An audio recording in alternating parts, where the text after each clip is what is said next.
Greetings and welcome once again to LegalizeFreedom.com. I'm your host Greg Moffat, and my guest today is Dr. Robert Schoch, faculty member at Boston University and author of many books including Voyages of the Pyramid Builders, The True Origins of the Pyramids from Lost Egypt to Ancient America, Pyramid Quest, Secrets of the Great Pyramid and the Dawn of Civilization, and his most recent book, Forgotten Civilization, The Role of Solar Outbursts in Our Past and Future, which we shall be discussing today.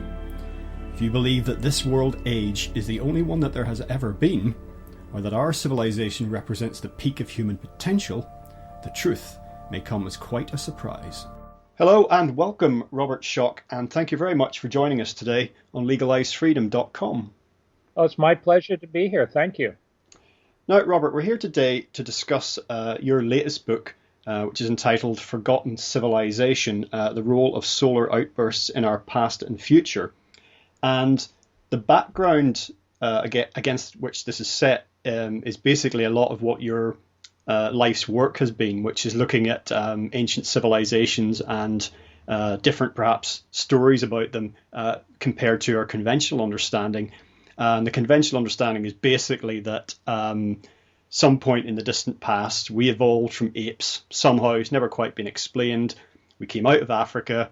And then after thousands, millions of years of lots of primitive societies, civilization and agriculture, as we would recognize it, came along. We had Sumer and Egypt and other ancient civilizations. But work that you did in particular earlier in your career in dating the Great Sphinx in Egypt, or rather redating it, has led down a sort of rabbit hole which tells us that the popular mainstream history of origins of mankind and civilization itself are not quite what we think they are. So perhaps you could just sort of sum all that up in a nutshell for us. Well, in a nutshell, you said it quite correctly. Back in the 1980s, I'm a geologist. I received my PhD in geology and geophysics at Yale University back in 1984, so that really dates me, perhaps. And in the late 1980s, I was introduced formally to Egypt, to Egyptology, the Great Sphinx, and I was actually invited to go to Egypt by someone who has now become my colleague and close friend, John Anthony West, who is essentially an independent Egyptologist, and he had suspected, based on the work of some of the very early Egyptologists of the 18th, 19th, and early 20th centuries, and also based on the work of a fellow who I have very high regard for. He's long deceased. I think he died in 1961, but Schwar de Lubitsch, who did a number of very meticulous studies in Egypt. There were suggestions that the Great Sphinx did not date to 2500 BC, as all the classical Egyptologists state in modern times, but that in fact it may have had its initial origins much earlier. And John Anthony West thought this was really a topic that a geologist, someone trained in geology, could study by looking at the Sphinx, and he essentially was right. So I went to Egypt first in 1990, specifically to study the Great Sphinx from a geological point of view, and what I found was absolutely amazing, in part because I went there assuming that the Egyptologists knew exactly what they were talking about. I assumed that there could not be any discrepancy between what I would find as a geologist and what the Egyptologists have been saying for all these years. But I was really flabbergasted to find that when I went to Egypt for the first time, my initial study of the Sphinx, what I found is that the body, the oldest portion of the Sphinx, I now realize, what I call the core body, was weathered by rain, by rainfall, by rainwater, water runoff. Essentially, it was weathered by elements that you do not find in Egypt today to extreme extent. It was weathered by these elements. The Great Sphinx sits on the Giza Plateau with the Great Pyramid and the other pyramids on the plateau.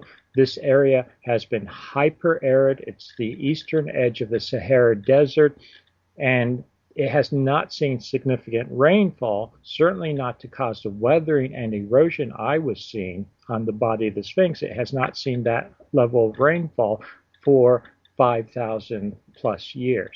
So right away, as a geologist, I said, there's something wrong here. There's some discrepancy here. I didn't want to go public with this, however. I came back to Egypt. I went back to Egypt several times.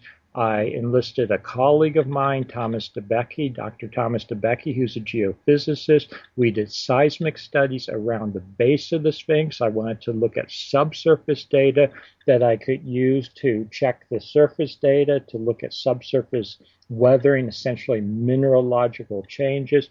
I did a lot of other work that I won't go into now. And my conclusion by 1991-92 was that the core body, the oldest portion of the Sphinx, had to date back thousands of years earlier than 2500 BC. The Sphinx, I determined, has been reworked. It's been repaired in dynastic times. It was reused. The head is too small for the body. So it became very clear to me that the Sphinx itself was carved and then recarved in dynastic times. Something that most people don't realize is that only the head sits above the level of the Giza Plateau. To carve the body, they actually had to carve down into the limestone bedrock, and they removed huge blocks that they used to build temples in front of the Sphinx. So I was able to do a lot of really good geology. I was able to determine that the oldest portions go back thousands of years earlier. I presented this initially at an annual meeting of the Geological Society of America. I had hundreds of geologists there. They all agreed with me that the geology was good, that the conclusions were good, and I thought this was great. Then within a day, the Egyptologists got wind of it, and they were just going after me like crazy. They were saying this was absolutely impossible. And really, where they were coming from is the paradigm that you mentioned. According to the paradigm, the classical archaeological Egyptological paradigm, humanity did not reach a level of civilization until about, say, 3500 BC, the time of Sumeria, the time of earliest dynastic Egypt by about 3100 BC or so. And before that, I was told over and over, people were very primitive. They were hunters, they were gatherers, they foraged for a living. There's no way they could create something like the Great Sphinx or even a proto-Sphinx. So this really created a firestorm. It really created a lot of antagonism, essentially between two disciplines, is one way to look at it. The natural sciences, myself as a geologist, and the Egyptological community, and more generally, the archaeological community. So that's where things were in the early 1990s. And since then, I've developed a lot more evidence, which I assume we'll want to get into, demonstrating that civilization actually goes back much earlier than the 4th millennium BC, much earlier than the dynastic Egyptians, much earlier than the Sumerians. And as I see it now, that flowering of civilization in the 4th millennium BC is actually a reemergence of civilization after what I consider a dark age or a dark period for thousands of years. But civilization actually goes back much, much earlier, in geological terms, back to the end of the last ice age. You know, the initial reaction to that sort of information, and in fact, your work in Egypt is a whole thing unto itself, and you've written about that extensively. And if people want to explore that in great detail, they can. But as you say, you've moved on since then and added to all that. But yeah, as I was saying, people's reaction to this information would be, well, where's the evidence for this? Well, there is actually some evidence, and it's increasingly emerging, and we'll come on to some of that. But an important chunk of your new book, Forgotten Civilization, is the role of solar activity in the history of the Earth. Actually, you detail how disastrous for the Earth, huge solar events and other plasma discharges, various things happening out, in the galaxy, in the solar system, have impacted Earth dramatically. And this actually goes a great way to explaining why evidence for certain periods of time in the past may be scant, because they may have been all but wiped out. Yeah, this is exactly the case. And one of the things that my critics leveled at me very early on is, why isn't there other evidence? Why is there not more evidence? And you just hit upon one of the things that I talk about in Forgotten Civilization at length, and that is that our sun is unstable. It goes through periods of instability. It goes through periods when there are major solar outbursts, what are technically known as coronal mass ejections and associated phenomena. It literally, in some cases, fries certain parts of the Earth. Literally, you have huge, what are known as electrical discharges, plasma discharges, hitting the Earth.